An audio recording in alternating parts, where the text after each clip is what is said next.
therapist, author, and your host of the I Don't Think We Talk Enough About podcast, where each week I'm joined by wonderful guests who bring their warmth, wisdom, and wealth of experience to talk about the things I just don't think we talk enough about. And this week, I'm delighted to welcome the wonderful David Larbi. David is a writer, creator, and musician. And he's also the host of the beautiful podcast, Mindful Moments with David Larbi, and author of the brand new book, Frequently Happy. David shares his words so generously to help us explore our own happiness and to find joy in our lives.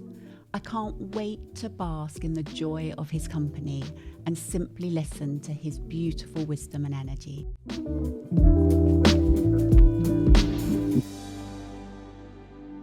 David, welcome. I'm so delighted that you're here. I'm so happy to be here. Thank you so much for having me. Oh, you're so welcome. I wanted to bring you here to talk all about your beautiful new book.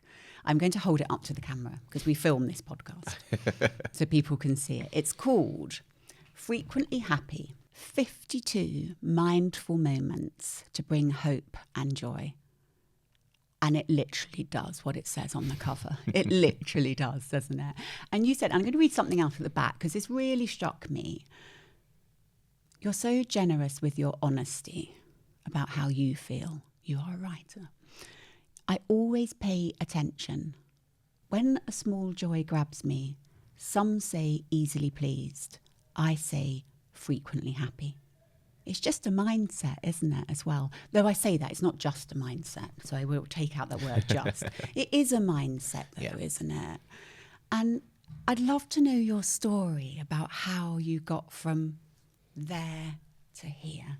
How did you end up here writing this book? So I've always been someone who thinks and reflects very deeply on my own feelings and my own emotions. I'll never forget once when I was in sixth form, so I was 17 or 18, and one of my male friends turned to me and said, "You'll get this because you're a really emotional person." And at the time, I remember I went home and I felt quite upset about it. I was like, really emotional? What do you mean by that? But realized that A, if he'd meant it insultingly, we wouldn't be friends. And B, he was absolutely correct. I am a very emotional person and a very openly emotional person. I specify that because I think we're all very emotional people. I think some of us find it easier to accept and acknowledge than others. And I think when we are all able to accept that we're very emotional people is when we can do all of our emotions justice. So I think I realized quite young that I'm a very emotional person and realized soon after how positively it affected me and how positively it affected my relationships when I was open about my emotions with other people. When I was in university, I used to have a blog, which I used to call Thoughts of the Week. And I used to write it every single week. Every Friday, I'd put out a Thoughts of the Week. And I wrote that for over, I think I got to 170 something weeks, so well over 2 years, yeah. And every week it would just be me sharing maybe 500 or so words about how I was feeling and what I was thinking. Probably about 20 people would have read it, including my whole family. But very early, I got into the habit of reflecting on how I was feeling, sharing how I was feeling with others, and really basking in and enjoying the strong and healthy relationships that I managed to create by doing so, and enjoying the happiness that came to me from doing that. It's always been something I've really wanted to do in my own life, and as my platform has grown with my entire community, to create spaces where people are very open to feel the way they feel and feel safe sharing the way they feel. Because I really believe when we're able to reflect on and accept our own emotions is when we're truly able to find contentment and happiness. Gosh, so it really has been in you for so long. Yeah. I'm really glad I asked that question, actually. So I did love the fact that your friend said you were a really emotional person. And you went home, you were really emotional about the fact that he'd said it. I mean, can you see the parallel there? Very ironic. Why is he so emotional? And then, when the penny, the light bulb moment of, oh, yes, I am. But something in that about an acceptance of who you were in that moment. It was actually a really lovely self-reflection, wasn't it, in that moment? And I love the way that you said, if he was a friend, or if he was a friend and said it, if he'd said it unkindly, he wouldn't have been a friend. Yeah. I'll come to your book in a second, but I just wanted to talk about the fact that your voice and finding that voice of talking about emotions, of talking about growth, of talking about vulnerability, of self-reflection. I'd love to know, do you have many male followers? Yes, I do. And that's actually a really good question, because it's something I feel very passionately about. Yeah. Since creating online, I've always had a bigger demographic of female followers than male followers. Now it's almost even, but even now I do think I still have a bigger demographic of female followers. And I think as men, at the moment, we're doing a really good job of telling men and letting men know that we should be talking about our emotions. We should be sharing things with our friends, with our family, etc. It's one thing to kind of say it, and it's another thing to know how to do it. I'm very fortunate in that my mum has always been of massive importance in my life and has always encouraged me to talk about how I feel, etc. And has always created environments where I can do that. But a lot of men grow up without that kind of environment. And one of the things that I really want to do in my work or with my work is be an example to other men that you can live openly and emotionally, and far from being damaging, it actually, as I said, helps you to build much richer relationships with yourself and with others, and give other men kind of the strength, or help them find, or help them to discover what it looks like to them to share their voice and to share their emotions, because it's not going to look the same to everybody. No. Not everybody is going to be sitting here writing books and No. doing podcasts, but if you're able to at least have points of self-reflection, share how you feel in your safe environments, I think it benefits us all very positively. And it's very interesting, that you point out that that's something that, for whatever reason, probably because of the way we're socialized, you're a therapist, you know better than I do, but yeah, it's interesting that men find it a lot harder to do that. And that's why I think it's really important that we have more male figures who are comfortable doing that, and kind of showing that it's very possible to do that, and showing the benefits of being able to do that. I'm actually really glad I asked the question, because one thing that came up for me when I was reading the book, and actually I've remembered the page 47, because it's the page I wrote most of my It makes me so happy to see this. It makes me so happy to see this. I'm going to show the camera. But I almost can't read my writing now. But I wrote at the top here when I was reading it, you have such a caring voice. And I mean that in the way that your words are so deeply caring, as if you're really caring for the people that are reading your words.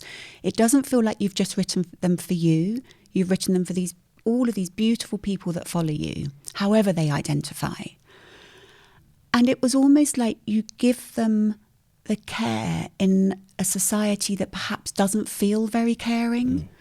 And that's basically what my notes were trying to say down the side here, is that we talk about in therapy, you might be familiar with the term about reparenting.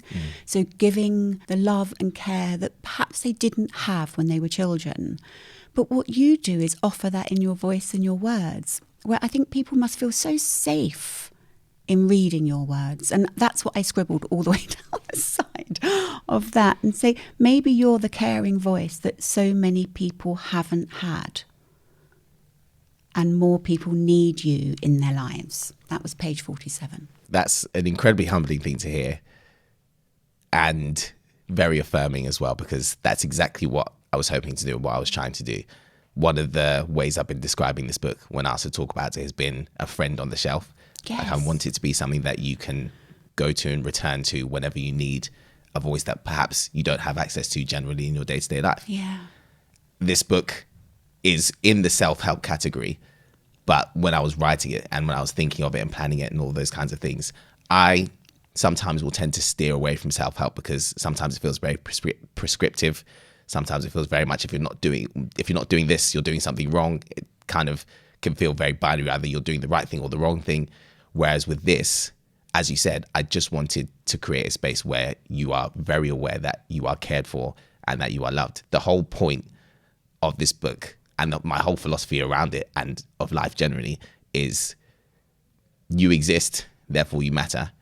And by virtue of your existence, you deserve a happy existence. And if I can do anything to help you in that direction, then I want to. That's beautiful.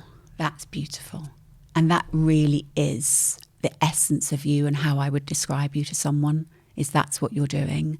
Let's talk about the book, because I know it inside out now.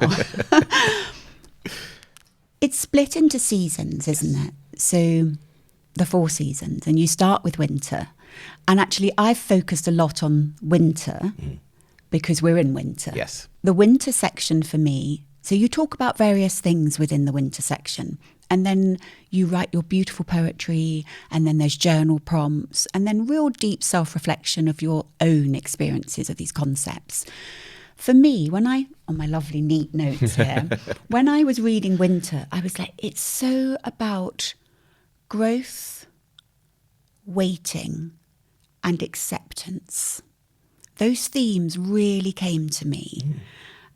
Yeah, the waiting, the patience, the real patience. And then your energy completely shifts as you move into spring, summer, autumn. Before we delve into winter, what was your favorite one to write, and what's your favorite season? My favorite season to write was the winter season. But that was definitely not your favorite season. No. Because it's my least favorite season to live through. And I don't like saying that, because I feel like I should be grateful for all parts of life, etc. But frankly, there is so much about winter that makes me struggle through. It just does. Like it gets cold, it gets dark early, and it's dark when you wake up, and it's dark when you go to. It's dark from 4 p.m. but you still have things to do, and it's. I struggle a lot in winter, but funnily enough, this has been probably the best winter of my life emotionally, by virtue of writing the book, just because I've written the book, and because I had to really reflect and go deep inside myself and the thoughts and feelings I had about winter. And because I was trying to transfer a positive energy to whoever reads the chapters, it was like, right, what do you actually think that's positive about winter? And if you don't think anything positive, how can you grow and open your eyes to what's positive about winter so that you can share that with other people? And that really provided me with a much better perspective, I think, of what winter has to offer us, even if, like me, you struggle through that season. My favorite season to live generally, as you can imagine from how I've described winter, is summer. But in recent years, it's actually been spring, because I just like things becoming anew, the energy of, knowing summer is coming, hope. I think spring is very hopeful to me, and hope and joy are very important to me generally. So, yeah. Thank you for sharing that. I think it's so funny that it's so clear in the book that you don't enjoy winter, but it was actually your favourite to write. And how funny that you've actually really enjoyed winter this year as well. We're still in the middle of it. Yeah. But as I literally finished the winter chapter, I'll call it a chapter. Yeah, absolutely. As I finished the winter chapter and I turned to spring, whole new energy, whole new David appeared on the page. It was visceral. It was so different, your energy. So I felt incredibly lifted. I felt, not lifted, but I felt in the winter, I felt it was okay to wait. It was okay to sit with this. We can't be on all the time. It's okay to take that step back, reflect, and work through what we might have to work through. So I enjoyed reading it, but I loved the burst of energy. I could feel the flowers coming into life, and it was beautiful. But I wanted you, if you didn't mind, to read out the I Believe in You poem on page 8.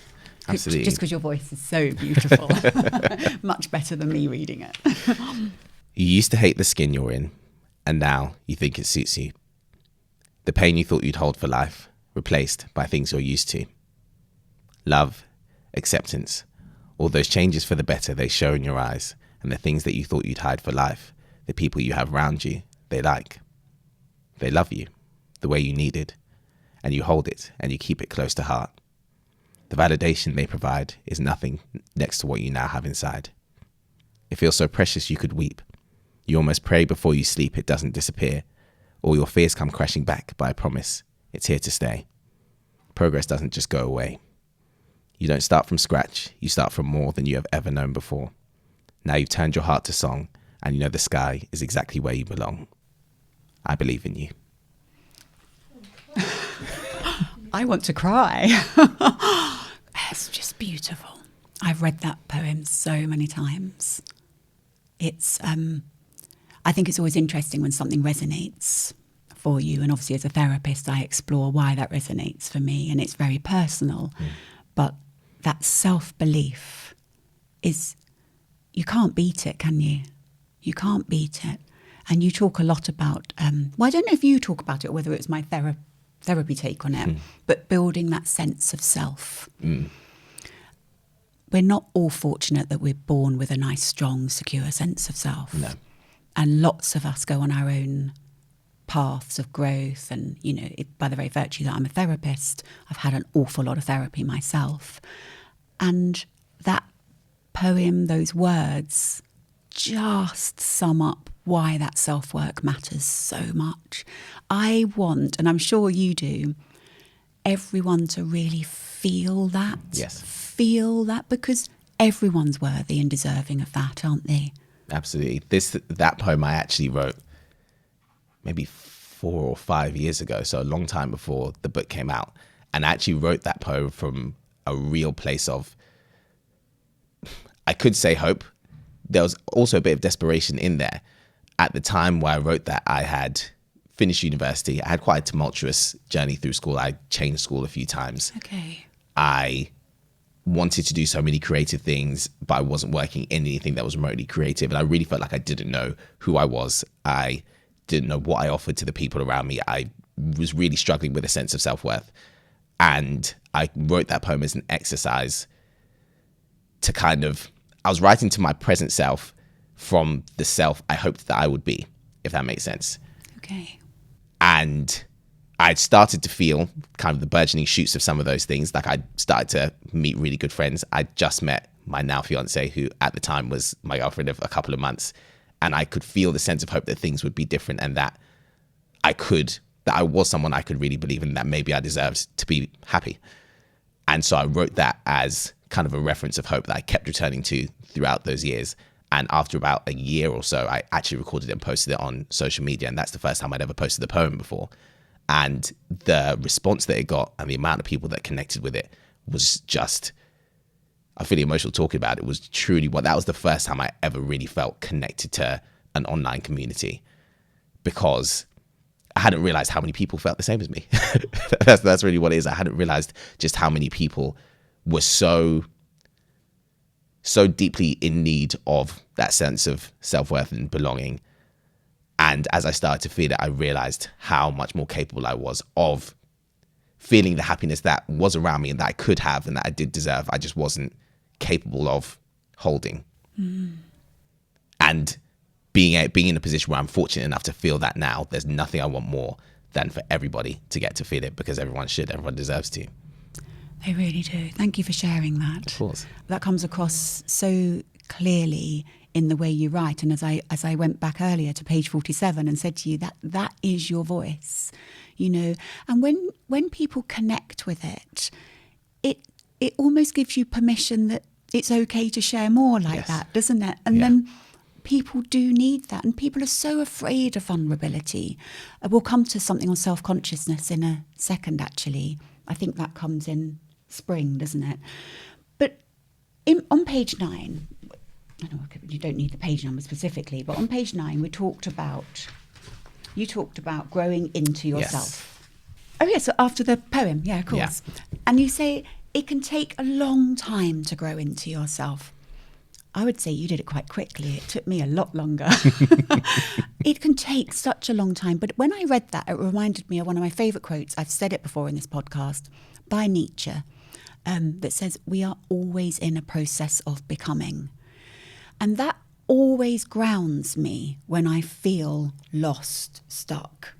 It's like, actually, we're always in a process. So when you say it can take a long time to grow into yourself, yes.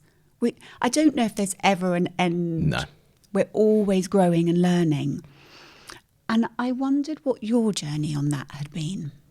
It's an ongoing one, obviously. Yeah.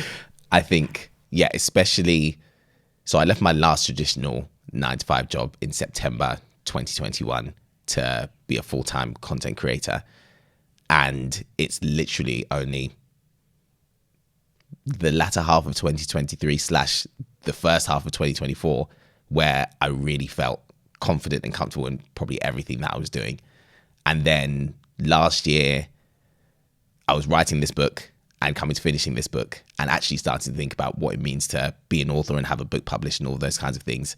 And all of a sudden I felt like a baby again in everything that I was doing. Everything was a new experience. And I had a wave of imposter syndrome that I hadn't had for a long time, because I've been doing the same things for a long time. I've been doing the same things for 3 or so years. I've been creating my content, putting it online, sharing with my online community, and felt very comfortable in that. And then all of a sudden I was trying to reach a whole new community in a whole different form. Writing, I did English and French at university. My mum is a writer. Myself and my siblings all write very regularly, and kind of literature is revered in our house. So all of a sudden I had this feeling of, who am I to be part of this world? This is the medium that I probably respect most. Who am I to be shoulder to shoulder? Who am I to be on a bookshelf with the authors who have made me who I am? That's such a big responsibility to take on. And so even in the last 6 months or so, I felt another journey of becoming and really feeling like, I deserve to be in this position, and I deserve the happiness that comes from the good things that come from this book, and that I deserve to hold that space in somebody else's life. It's a massive honor for someone to, use their resources to have my words in their life and have my voice in their life and make my voice a part of their life. So yeah, I'd say my journey to becoming is very much ongoing. But one of the things that I'm much better at than I used to be is accepting the times where I feel myself going through a change. I think it's very easy to be reluctant to leave a state of comfort, because in that state of comfort, I know who I am here. I know what I'm doing here. And then something might come along that demands me to be different to what I'm used to being. And it's very easy to resist that, but I'm much better now at going along with it and maybe being uncomfortable for a period of time, but then knowing it's going to lead me to who I'm supposed to be next. God, I love that. So your family come from that kind of background, because you talked about your family, I think, in your latest podcast. Not masses, but I picked up about relationships with your brothers. Yes. All brothers. Yeah, so I've got 3 brothers and a sister. That's right. So quite a big family. Yeah. And you talk about, and it really kind of sparked something for me, you talked about really looking up to them. Yes. I don't know where you fall in. I am the second, so I have 1 older brother. 3 of my siblings are younger than me, but I look up to all of them. See, that's really interesting, because the way you spoke about it, I thought that you might be one of the youngest, because you really the way you talked about really look up to them. But I think it was more that you really respected what they were doing and thought they were doing so well, and you were but also real pride. Absolutely. I think what's funny is, so I clearly love my siblings very, very much. I think the world of all of them in their individual ways. They're all very individual, but obviously when you're siblings and you've grown up in the same house, there's a common language that you all have, and there are things that you admire in each other. And my siblings are actually a really good example to me of how sometimes we need to look at ourselves like we would other people. Because when I say I look up to my siblings and I respect them, it's because I love them so much and I think so highly of them. It's very easy for me to see in them the qualities that I would like to have in myself and that I feel myself striving to have in myself. Yeah. I think when you feel like you're working towards something, all you're seeing are the deficiencies, because that's what you're trying to cover. Whereas when you look at other people who you already love and respect, in them you see that thing that you're working towards as the complete thing. So for example, being very disciplined. All my siblings are very disciplined people, all work very hard for themselves. People might describe me as disciplined, but to me, all I see is the times where I'm not, and improving in those areas. And sometimes it's important to take kind of a third person view of myself and be like, actually, no, this is what your week has looked like this week. You've done everything you said you've done. You've done everything you said you would do. This is an example of discipline. You are a disciplined person. You just are working towards better. I think, my siblings are a very good example of how sometimes it's important to be able to see in yourself the things that you would see in other people as well. I love the way you said that about seeing, not just focusing on their good qualities, actually bringing it back in and seeing what your good qualities are too. That touches on lightly some comparison, doesn't it? And you talk about comparison the book. I do. That's one of my favourite chapters, actually. Is it? Yeah. I loved it because comparison just comes up all the time, doesn't it? It has such an impact on our happiness if we let it. It can really affect our happiness. How have you worked through comparison? Must have been very cathartic to write. Incredibly. Chapter. Actually, I remember the poem off the top of my head from that one because that was a short one. It's I wish that I was more like you, said the left hand to the right, not realizing they both had strengths, just thumbs on different sides. And in comparing ourselves to others, you're right, it does link very nicely. It's so easy to overlook our own qualities because all we can see is the qualities that someone else has that we think we don't. I think especially now with social media and where everyone is posting their highlight reels and the best moments of their life and the best 1%, it's so easy to look at someone else and think they have things that A, you don't have, and B, things you won't be able to have, and look at it that way. Comparison in nature isn't a negative thing. And I think... Agreed. I think a lot of writing a lot of the chapters of this book, the common theme that kept coming up to me is all these things that I'm talking about can be positive and can be negative, but none of them are negative in nature. It really does depend on the way you approach them. I think comparison, when used positively and when used properly, is a fantastic tool. If it weren't for the authors that I love, I would never have tried to write myself. When you compare yourself to other people who have set an example that you weren't aware they existed, especially people who you don't have access to in your own day-to-day life. I think that's the positive of social media. You can see people who are doing things that, I didn't know someone could have a career in this. I didn't know someone could do this. And that can really encourage you to try those things for yourself. The point where I think it starts to become negative is when it starts to become detrimental and it makes you feel like you're not capable of those things, or makes you look at your own life with a negative lens. Obviously, we experience our life in 3 dimensions and everyone else is in 2. So you only get to see short things from other people's lives. And from your own life, you see everything, the positive and the negative. And when you find yourself comparing yourself to other people a lot, which is very, very easy to do. For myself, particularly, one thing that I'll do is remove myself from a place where I'm hearing too many voices. So social media, I think, is probably the best example. And if I'm ever at a time where I'm starting to talk down to myself, or I'm starting to feel like I'm not enough in comparison to other people, one of the first things I'll do is lower my screen time. Yeah. Because I think it's just so easy to think you're going online to distract yourself and just end up looking at things that make you feel inferior when that's not the case. Yeah, like I said, I don't think comparison is negative in nature, but I think it is something we do need to be so careful of because it makes us overlook what's good in ourselves and the things that we have going for ourselves. And yeah, we deserve better than that. And it directly affects our self-worth, doesn't it? Directly. Yes. You wrote something brilliant. Let me see if I can find it. You wrote lots of brilliant things. Oh, I love the way you said this. In complete honesty, though, how often are the comparisons we make between others and ourselves positive and healthy? If you respond always, perhaps consider writing. Perhaps consider the legitimacy of your answer, or consider writing your own book, because we all fall into it. I loved your self-regulation, though, of actually moving yourself away from the noise.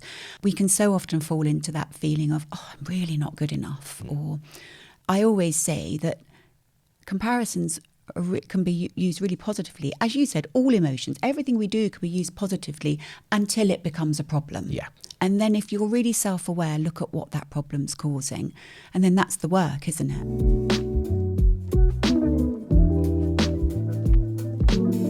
My book, Choose You, is out now and offers you ways to prioritise you, meet your needs, say yes to you, develop a more secure sense of self where you feel you matter. Learn to set boundaries, wrap yourself in self-love, find your authentic self, and ultimately choose you in the same way you would want those you love to choose themselves too. Choose You, out now. One of the other sections I loved in winter was about the process by which trees lose their leaves. Abscission. Yes.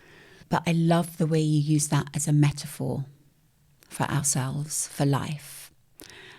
And you said, there is no question that the leaves will grow back and be just as beautiful as they were before, if not even more so. Oh, that beautiful self-belief, self-trust. Talk to me about that process with you, what you've been through, what you've released, and how you've grown from it, if you don't mind sharing. Absolutely.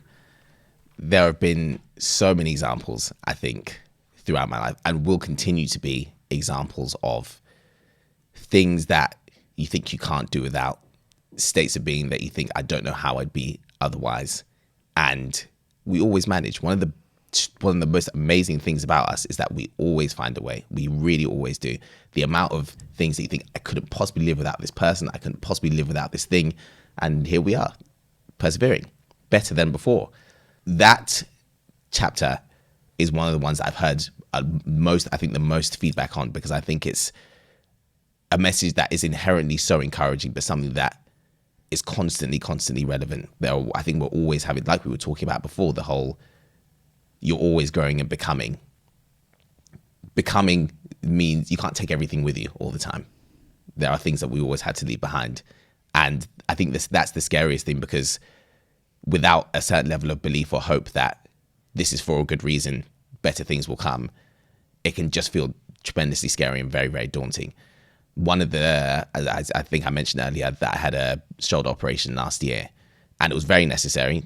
I really needed it, but operations are scary anyway. And it meant 12 months of rehabilitation, of which I'm in the 9th month or so. And even doing that, even now, there are moments where I do get very, very worried. I think, what if I don't get full mobility back in my shoulder? What if I'm not the same as I was before? And that's been a very visceral, physical example of that same principle, but one that's very much teaching me kind of along the healing process, that patience and time are so necessary whenever we have to do that, and that no matter how much we think we can't do without something, we will always find a way, and that we don't have to know what that way is at the beginning. I don't need to know what month 9 is going to look like in month 1. I just need to do everything one day at a time and let the days take care of themselves. That's beautiful advice. Take away the big picture. What can we do today? And you can use that across everything. Yeah. So month 9.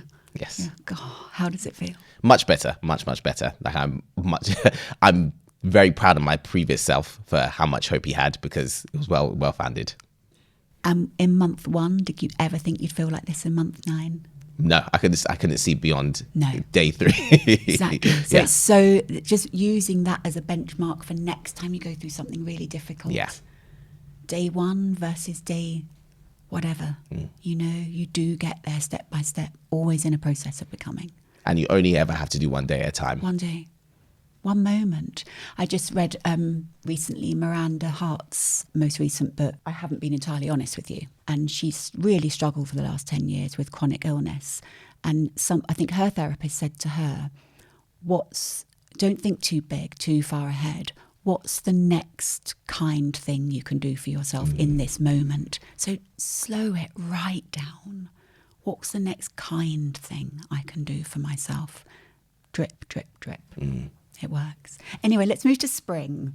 As I said, oh, look, my energy there. I felt it. I would probably say spring is one of my favourite. It's that new energy, isn't it, that comes in. You talked about self-consciousness. Yeah. Very hard in a world of social media, isn't it, where everyone's out there doing their thing, thinking everyone's so confident doing their thing. As I said so openly with you, you said, is this edited? I said, oh my gosh, yes, I make so many mistakes. I even get the name of my podcast wrong frequently. It's about, we assume that everyone else is doing it absolutely perfectly. Trust me, I'm not. It really isn't that, is it? And you talked about self-consciousness, and I don't think self-consciousness is talked about a lot, actually. I think we almost think that we have to put on this front that we find it really easy. I put my first solo episode out this morning. That was a really big deal for me. Congratulations. Oh, thank you. It felt really different. It's really putting myself out there compared to having a guest and in conversation, which I find so easy and I love doing. But then just me on my own, that was really different. I did feel really self-conscious. But when you just remember that everyone does. Yeah. Everyone does. And you wrote a beautiful journal prompt that I wanted to read out. That's why I have to make so many notes. I'll never remember. You wrote this beautiful journal prompt. If you knew for a fact that strangers weren't thinking anything negative about you, how would your self-expression change? That almost made me sad when I read it, because so many people that aren't being who they want to be because they're so worried about what people will think. I always feel like I want you just to give me your beautiful wisdom. But what made you write that?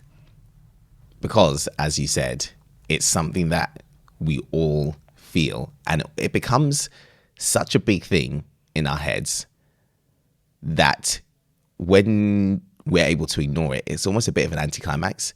It's almost like, oh wow, like I really am not as important to other people as I think. I think in that chapter, I used that or went into the foundations of the word sonder, which is kind of the realization that everybody around you has a life that's as rich and complex as your own.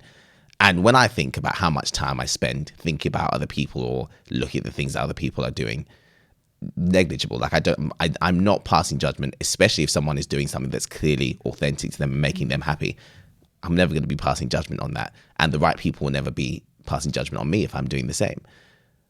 It's one of those things that we just kind of default to the behavior of being self-conscious. So it's never something, if I find myself in that space, it's never something I beat myself up about. It's more being able to recognize when I'm in that space and self-correcting. It's like, okay, this is a thing that I want to do right now. Has anyone said anything negative to me about this? Has anyone put me off doing this? Is anyone looking at me the way I think they are? 9 times out of 10, they're not. And even in the case of that one time, that's somebody who is feeling self-conscious themselves or would feel self-conscious in my position. It's a projection. Like, it's not actually a judgment on myself. It's a judgment on what they would think of themselves in my position, which in itself is something. In fact, that means I should be I should do what I'm doing even more. Because that will encourage people to not feel like that anymore. I think, being able to free ourselves from the idea that everybody is always watching and judging us is so important, just for our sense of, for the quality of our relationships, for the quality of our day-to-day lives. I think it would be such a shame, or it is such a shame, that we deprive ourselves of so many of the joys that we could have because of this preconceived notion that other people will be judging us for it, and not even give ourselves the chance to try and experience it because we think someone else will judge us for it. Worst case scenario is you do the thing that you enjoy and then you get judged for it. But even in that case, you've done the thing you enjoy. You've had the joy. You've got the joy. You've got the joy at the very least. And most times that won't happen. So it's never something to chastise ourselves for, but it's definitely something that if we can, we should find the strength to push through, because there's a lot of joy on the other side of it. Yeah, there really is. And it comes back to that secure sense of self, doesn't it? Just like, it doesn't matter. And actually it reminds me of Mel Robbins' new book, Let Them. Yes. You know? It's incredibly powerful just to have, let them. Let me lead my life how I want to, if it feels authentic, aligned, but also full of joy.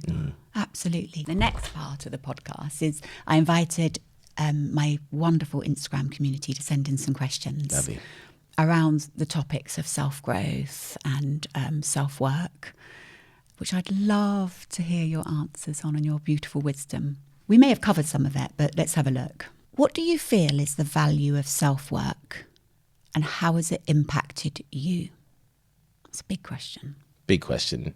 Life is about connection to other people more than anything, I believe. And the most valuable thing that self-work gives you is a better relationship with yourself. And because of that, a better relationship with others. The more we're able to accept ourselves and to see ourselves as we are and to work on ourselves, the faster we find the people who love us for who we are, and B, the deeper and more beautiful the relationships we have with those people are, because they see us as we are and accept us as we are, just as we show them to do by doing the same for ourselves. The way that's affected me is that since I've believed that and been able to act on it, the people I have around me are just the most wonderful, and the connections I've made are just the most wonderful. Even being here with you, wouldn't have happened if I wasn't in a place where I love and respect myself enough to be able to share my words with people and find the community of people with whom those words resonate, and find other individuals who are doing wonderful work in the same area, and have these conversations that, I mean, after this conversation is there, I'm going to have the best day ever. These things wouldn't happen. These things wouldn't happen if, you know, I wasn't willing to do the self-work, which is always ongoing, but life is effort anyway. So it might as well go to the right places. I love that answer. I feel like, and I'm sure you do, all the way through your writing, it's so worth taking the time. And I know that therapy isn't available to everyone, but there are ways of finding help and support. There's so many resources out now, podcasts, blogs. You know, get curious, I say to people. If something sparks your interest. But as you say, your relationships change. But also the people around you change, as Yes, you say. absolutely. Have you really noticed that? Absolutely. Yeah, I have as well. Hugely changed. And the ones that have stayed for a reason. Yes. And they're even better. Like, flourished. Yeah. It's they're very, really special. I would just, you know, to anyone who's thinking about it, really go on that journey. Where do I start with self-worth? I find it so hard. So many people wrote in about self-worth, actually. I find it so hard to have compassion for myself. You talk about self-worth in here. I do. And I feel like one of the biggest barriers to finding our own happiness is first feeling deserving of happiness. I think that's something that we struggle a lot with, is feeling like we even deserve to be happy in the first place. It's so hard to do the work to be happy when you feel like you don't deserve it in the first place. Again, I'd reiterate what I believe to be true. None of us chose necessarily to be here. Everyone's existence matters just as much as the next person's. And by virtue of your existence, you matter. You don't have to approve in anything. You don't have to do anything to matter. You matter already. And it's anything that you can do, any message you can give yourself to remind yourself of that fact. You matter already. And the work you do is supplementary to that, rather than I will do the work and then I deserve to be happy. I will make myself into this person and then I deserve it. I'm very big on knowing you deserve something first and doing the work because of that, rather than doing the work to earn some kind of happiness or some kind of joy. You deserve it already. And any kind of reminder of that is a positive one. I literally, when I used to really, really struggle with self-worth, I used to have an alarm or a reminder that would go off at 12 every day, telling myself that you're important, which sounds, it makes me a little bit emotional for that version of myself when I look back at it. I bet it because does. I'm well aware of how much I was struggling to have to do that to kind of get through every day. And don't get me wrong, most days I would just dismiss it or whatever. It will come up at a time where something else is going on. I'll just swipe it. But I was reinforcing the message to myself in a way that I might not have felt the impact of immediately, but I definitely was taking that on. And like you said, the work is work. Any kind of work comes with a lot of effort, but it's so worth it. And it's so worth sticking with and persevering with, because we're going through our day-to-day lives anyway. We might as well put that bit of energy into something that we deserve. So the biggest thing that I'd reinforce to someone who's struggling with self-worth is you deserve to be happy. You deserve to feel joy. You matter already, which is why you're doing this work. You're not doing this work to matter. You matter already. So anything you do is worth it because you already deserve it. God, it made me emotional. Emotional for you having to, that younger self version, having to put that on their phone. I always want to urge everyone to put in a little alarm, on a reminder on their phone. What's it, 12 o'clock? Yeah. Midday, halfway through your day. Well, it's not really halfway through your day, but to say, you know, some words that would make you just connect back to yourself. Yes. And we can get so caught up in, well, where's the inner narrative coming that you have got poor self-worth? You know, where are the people around you that are not making you feel like that? Although we make ourselves feel like it. I take in responsibility. I think it's ever so important to have self-agency around worth. But yeah, just reminding yourself that you do matter. Yeah. You wrote a beautiful poem, very short one in here. Can you remember where it was about? Oh, Was it's it on about self-worth. achievement of self-worth? Yes, equating achievement of self-worth is what did you achieve today? It was, and I'm reading Butter at the moment, actually. Okay. Yes. I'm pleased with Do you myself know for it? that, actually. For remembering that. Oh, I'm really Yeah. glad that I brought it up. Yeah. What did you achieve today? I achieved just being today. That's beautiful. That is it, isn't it? I achieved just being today. There's so much expectation that we take on and we internalize. And actually, who are the happiest people we see around us? They're the ones that can stop, Yeah. can slow down, see the value that they've got within their beautiful sphere already, not constantly striving, constantly looking, constantly searching. It's nice to stop searching, isn't it? Yeah. Really beautiful to stop searching. I have always put others first and learnt not to be a burden. How do I adjust this way of thinking? Again, this comes down to seeing people as 2D here. We always say in therapy, it's very hard to see behind someone. We just see how they present. But there was some sadness in that question I felt around learn not to be a burden. I hate the thought of someone feeling that they're a burden, because then where do you go? Automatically, I'd say any space where you feel like a burden is a space that isn't giving you what you deserve, because you being yourself, you being your authentic self, shouldn't be a burden to the right people. So if you're in a space where you feel like you're a burden, that means you deserve a better space. I also think that if you've lived a life where you've always been encouraged to put others first to the point of self-detriment, it's very hard not to feel guilt for putting yourself first in any way. Everyone has a level of responsibility to themselves. So if someone's created a space where literally if you make any choice for yourself first, it's presented as you doing something wrong, again, that's the wrong space for you to be in. And despite feeling that guilt, my biggest advice would be to push through that feeling of guilt whenever you choose yourself.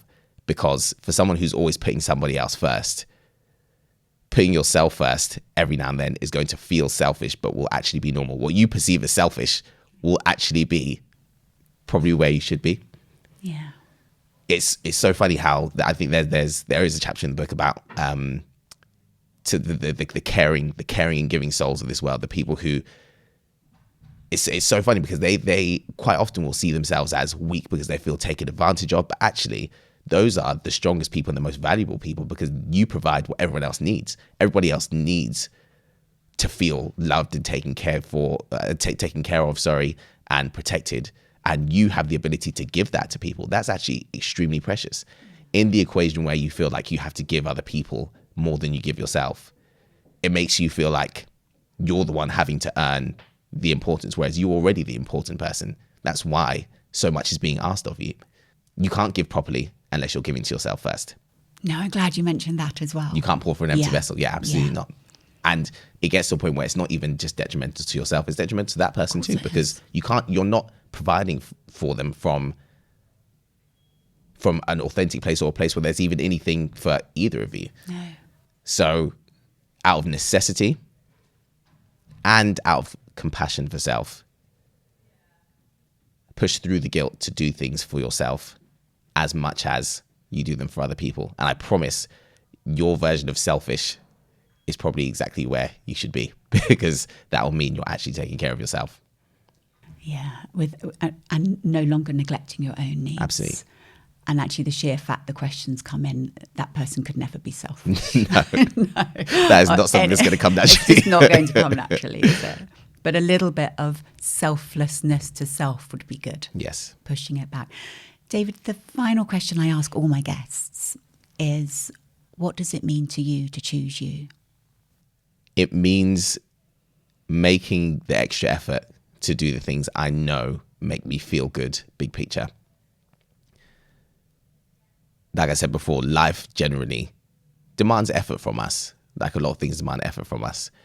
And sometimes it can feel very fanciful to put effort into things that will make me happy. to chase joy, to write down things that made me happy today, all of that kind of stuff. It feels like there are more important things I should be doing, but actually those things are vital to my general well-being. They're just as important as the hard work or the stuff that looks glamorous or makes me feel like I'm doing something that's important. I am important. So the things that make me feel better are also important. So yes, to choose myself looks like doing the work and following the practices that I know make me feel better, because I know when I feel good, I'm good to others. I love that. David, I've utterly loved this conversation. This has been wonderful. I'm actually really sad it's over. Well, genuinely, thank you so much for having me. This has been really wonderful. Oh, thank you for making the time. I'm really glad we connected on So Instagram. So thank you. And I'm wishing you all the best with your book. Thank you. Thank you. And thank you for listening. If you enjoyed this episode, it would mean so much if you could follow the show, leave a quick rating, and maybe even a review to let others know what you think and whether they may enjoy the conversation too. Your support genuinely means so much. Thank you. Enjoy your day.